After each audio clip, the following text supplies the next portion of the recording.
तो दोस्तों स्वागत है आपके अपने चैनल सिविल साइड विजिट में। तो गाइस काफ़ी इंपॉर्टेंट टॉपिक पे बात करने वाला हूँ मैं आज। ये टॉपिक इन फ्यूचर काफ़ी काम आने वाला है और इस टॉपिक की डिमांड भी काफ़ी है अभी। तो आज का जो टॉपिक है हमारा वो रेट्रोफिटिंग पे है और मैं बताऊंगा कि जैकेटिंग क्या होती है, मतलब कॉलम जैकेटिंग क्या है, बीम जैकेटिंग क्या है। ये नई टर्म्स होंगी आपके लिए, कई लोगों को पता भी होगा, तो उसी पे मैं आज आप बात करने वाला हूँ। सबसे पहले मैं दिखा देता हूँ होता क्या है। सामने आप देख रहे हो एक हमारी फाउंडेशन है, उसके चारों तरफ स्टील बांधा हुआ है। ये है क्या? एक ये हुआ है फाउंडेशन जैकेटिंग है ये, मतलब काफ़ी टाइप की होती है। मेन चीज़ जो मैं पहले स्टार्ट करता हूँ कि एज ए सिविल इंजीनियर आपको क्या चेक करना होता है और है क्या चीज़, वो मैं आपको बता देता हूँ। सबसे पहले बात करते हैं हम रेट्रोफिटिंग की।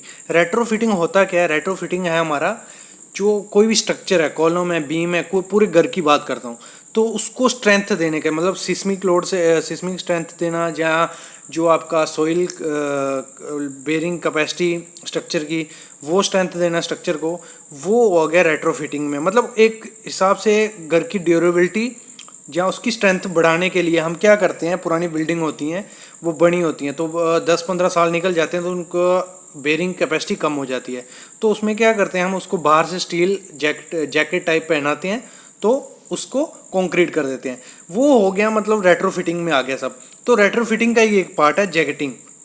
तो जैकेटिंग है क्या?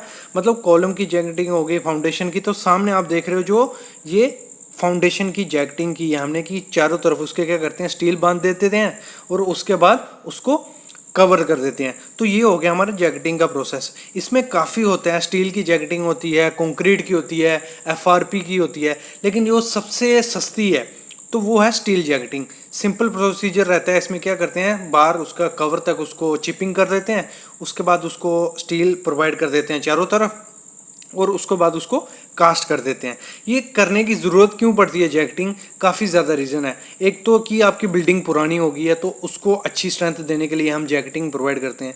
दूसरी चीज़ क्या है, कभी कभी क्या होता है, बिल्डिंग होती है तो उसको एक्सटेंशन करना रहता है ऊपर, मतलब, और तो उसको एक्सटेंशन करने के लिए क्या करते हैं, ये मतलब जैकेटिंग प्रोवाइड करते हैं। उसके बाद कॉलम का साइज़ बढ़ जाएगा, जहाँ बीम का साइज़ बढ़ जाएगा तो उससे उसकी बेयरिंग कैपेसिटी बढ़ जाएगी। एक ये रहता है। तीसरा क्या रहता है कि जो आपका घर है उसको स्ट्रेंथ प्रोवाइड करने के लिए आपने इन फ्यूचर अगर सोचा कि हम कॉलम डिज़ाइन किया था 200 बाई 300 का, और जो बाद में क्या हुआ कि रूम बड़ा ज़्यादा आ रहे हैं ऊपर और लोड ज़्यादा आ रहा है, तो उसको भी ज़्यादा करने के लिए आप क्या रेट्रोफिटिंग करते हैं। एज ए सिविल इंजीनियर आपको क्या क्या चीज़ें इसमें चेक करनी है, क्या करना है साइड पे, अगर आपका जैकेटिंग का काम चल रहा है तो क्या क्या चीज़ें आपको ध्यान रखनी होती है। मेन जो चीज़ है जैकेटिंग की सबसे ज़्यादा, एक तो मिक्स डिज़ाइन, जो कंक्रीट यूज़ करना है वो हाई स्ट्रेंथ कंक्रीट होना चाहिए जो बार में आप यूज़ करोगे बाहर कंक्रीटिंग के दौरान।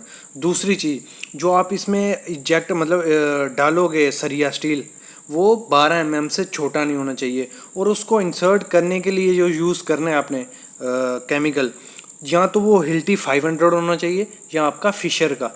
तो ये मेन चीज़ आपको चेक करनी है एज ए सिविल इंजीनियर जब ये काम चल रहा हो। और तीसरी चीज़ क्या देखनी है, जब जो इंसर्ट कर रहे हो आप सरिया, वो मिनिमम 150 mm इंसर्ट होना ही चाहिए और जो स्पेसिंग रहेगी बाहर की वो 100 mm से ज़्यादा नहीं होनी चाहिए। ये चीज़ आपको ध्यान रखनी है। और एज ए क्वालिटी इंजीनियर, आप साइट इंजीनियर हो, तीसरी चौथी चीज़ क्या देखनी है आपने, कि जब आपका कंक्रीटिंग हो रहा है, मतलब सब स्टील बांध लिया, सब हो गया, रेट्रोफिटिंग हो गई, तो उसके बाद उसमें निट्टो बॉन्ड जो जहाँ कोई भी केमिकल मोटार स्लरी उसमें आपको डालनी है कंक्रीटिंग से पहले। अगर वो नहीं डालोगे तो एक अच्छे से बॉन्ड नहीं बनेगा, उधर क्रैक क्रिएट हो जाएंगे, वो किसी काम का स्ट्रक्चर नहीं रहेगा। तो मैं आपको फिशर का दिखा देता हूँ कि कैसे केमिकल आता है, अगर आपको करना है कोई भी आपका काम है तो मैं दिखा देता हूँ एक बार आपको। पहले ये जो सामने आप देख रहे हो ये फिशर का केमिकल है, या हिल्टी 500 भी यूज़ कर सकते हो। तो इसमें मेन चीज़ क्या है यूज़ करने की, कि इसकी काफ़ी ज़्यादा पकड़ने की स्ट्रेंथ रहती है। ये आप सिंपल लैंग्वेज में ले लो। मेन क्या करना है, होल करना है जिस स्ट्रक्चर में आपको रेट्रोफिटिंग जैकेटिंग करनी है, और स्टील इंसर्ट कर देना चारों तरफ। उसका स्टीरअप बीम है तो स्टीरअप डाल देना, जैसा भी आपका शेप है स्टील का वो करके उसके बाद कंक्रीट कर देना होता है। और एक चीज़ मैं कहना भी चाहूँगा कि जो अगर पुराने घर हैं 10-15-20 साल हो गए हैं तो उनको रेट्रोफिटिंग करवा लेनी चाहिए, क्योंकि अभी एटमॉस्फेयर है जो भी है काफ़ी बैड है। तो चांसेस कोलैप्स होने के ज़्यादा होते हैं। तो इसमें ज़्यादा खर्चा नहीं आता है, 1 से 3% खर्चा आएगा। जितना भी आपका कॉस्ट लगा होगा अगर घर को, तो उससे 1 से 3% खर्चा आएगा रेट्रोफिटिंग या जहाँ जैकेटिंग वगैरह जो भी काम रहता है रेट्रोफिटिंग में, तो आपको करा लेना चाहिए। तो गाइज़ ये था हमारा टॉपिक कि जैकेटिंग क्या होती है फाउंडेशन की कॉलम की, तो उसको स्ट्रेंथ देने के लिए हम प्रोवाइड करते हैं। और यही टॉपिक आप हमारी वेबसाइट civilsidevisit.com पे पढ़ सकते हो। उस पर मैंने अच्छे से पूरा थ्योरेटिकल वे से बताया कि क्या है क्या नहीं, कैसे प्रोसीजर होता है, वो आप जाके पढ़ सकते हो। थैंक यू गाइस, चैनल को सब्सक्राइब करो, शेयर करो और ऐसे ही प्यार बनाते रहो।